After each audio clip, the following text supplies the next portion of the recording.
Thomas and Friends, making tracks to great destinations.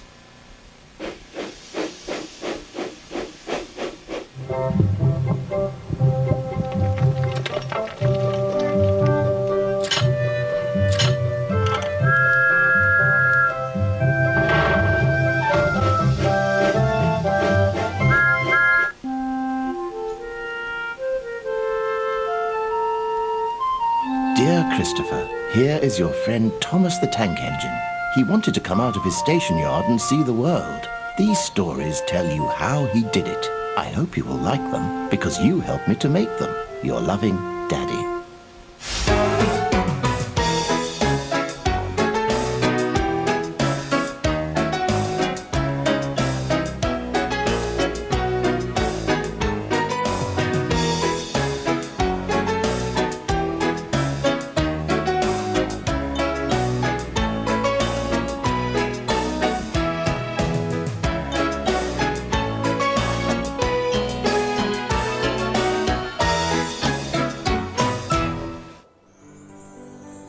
The island of Sodor is surrounded by beautiful blue sea.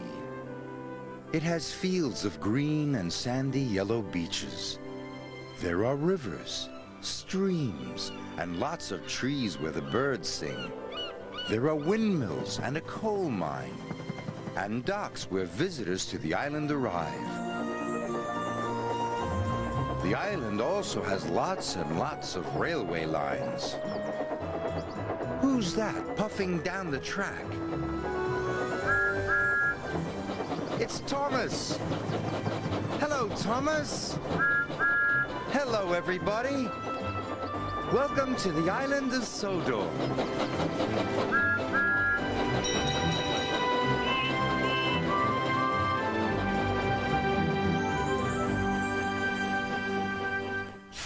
Today on the island of Sodor, we'll see what happens when Thomas helps Edward.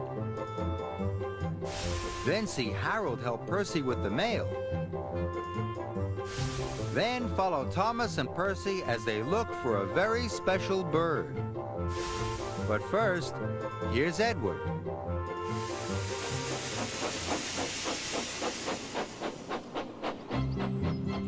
Saving Edward.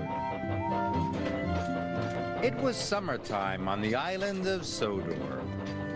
All the engines were working hard, carrying goods and passengers. They cheerfully chuffed up and down the lines. All except Edward. Edward was worried.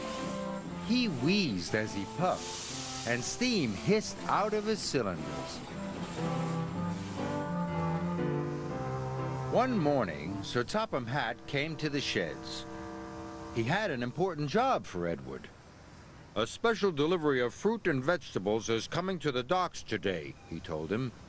"I want you to take it to Knapford." "Yes, sir," said Edward. But he was worried about his wheeze. It felt worse today.